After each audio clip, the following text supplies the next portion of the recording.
अस्सलाम वालेकुम students, my name is Ayaan and I will teach you chemistry matric practicals.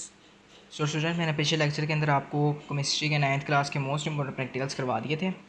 सो आज हमारे पास 10th क्लास का प्रैक्टिकल नंबर एक्सपेरिमेंट नंबर 10.4 है। ये 10th क्लास का मोस्ट इंपॉर्टेंट प्रैक्टिकल है जो मैं आपको करवा रहा हूँ। Determine the exact molarity of Na2CO3 solution volumetrically. So students, सबसे पहले हमारे पास मटेरियल रिक्वायर्ड है, अपरेटस है, पाइपिट है, हमारे पास ब्यूरेट है, फ्यूनल है, क्यूनिकल फ्लैग है और बीकर है। नेक्स्ट हमारे पास केमिकल्स दिए हुए हैं, solution of HCl, standard solution of Na2CO3 and last में हमारे पास मिथाइल ऑरेंज है। नेक्स्ट हमारे पास फर्दर प्रोसीजर दिया हुआ है। ये प्रोसीजर के आपने इतने सारे पॉइंट्स देख रहे हैं, आपने इन प्रोसीजर के सारे पॉइंट्स को पढ़ लेना है एक बार, और इनमें से आपने अपने से कोई से भी 7-8 पॉइंट्स बनाकर लिख देने हैं। इतना ज़्यादा लिखने की ज़रूरत नहीं है आपको, आपने 7 से 8 पॉइंट बस लिख देने हैं इसके। ठीक है, सबसे पहले हमारे पास है rinse the burette with HCl solution and clamp it vertically in the burette stand. Next हमारे पास है using a funnel add small amount of hydrochloric acid solution to rinse the burette. ठीक है, वो कह रहा है हमारे पास सबसे पहले एक ब्यूरेट है जिसके अंदर हमने क्या कहते हैं हाइड्रोक्लोरिक एसिड को डाला है। ठीक है, फ्यूनल की मदद से fill the burette with hydrochloric acid solution, remove the funnel. जब हमने हाइड्रोक्लोरिक एसिड को बीच में डाल लिया तो हमने फ्यूनल को रिमूव कर दिया। नेक्स्ट हमारे पास है using the tab at the base of the burette allow the acid to flow freely in a beaker to move any air bubble present in the nozzle. Note down the initial reading. ठीक है, हमने उसकी initial reading को note करना है जो हमने observation के अंदर इसके लिखना है। नेक्स्ट हमारे पास है rinse the pipette with some distilled water and then with some of the sodium carbonate solution.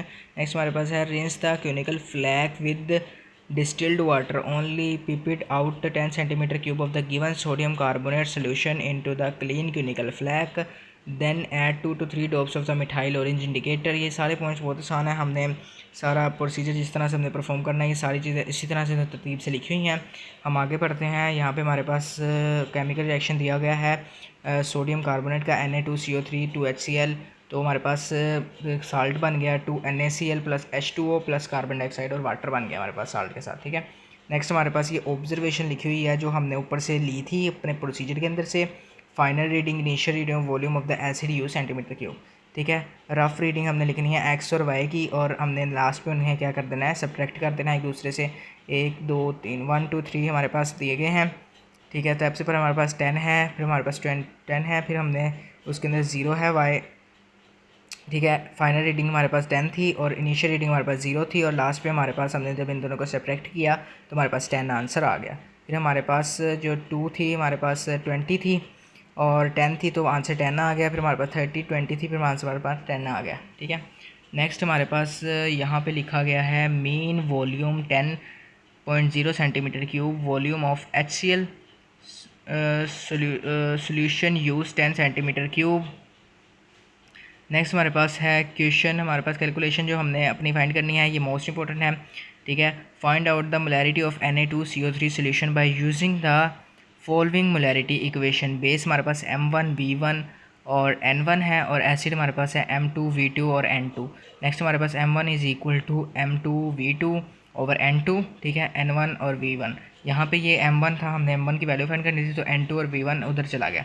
ठीक है, दूसरी साइड पे तो हमारा हमने इसकी वैल्यूज़ पुट करनी है। M1 is equal to M2 की वैल्यू हमारे पास 0.1 मोल थी, हमारे पास वॉल्यूम की हमारे पास 10 सेंटीमीटर क्यूब थी, और हमारे पास N की 1 मोल थी। ठीक है, तो हमारे पास N2 की 2 थी और वॉल्यूम हमारे पास 10 सेंटीमीटर क्यूब था, तो हमारे पास आंसर 0.05 आ गया। यही हमने रिजल्ट के अंदर लिख देना है, volume of the given Na2CO3 solution is 0.05 मोल। ये हमारा आंसर आ गया है।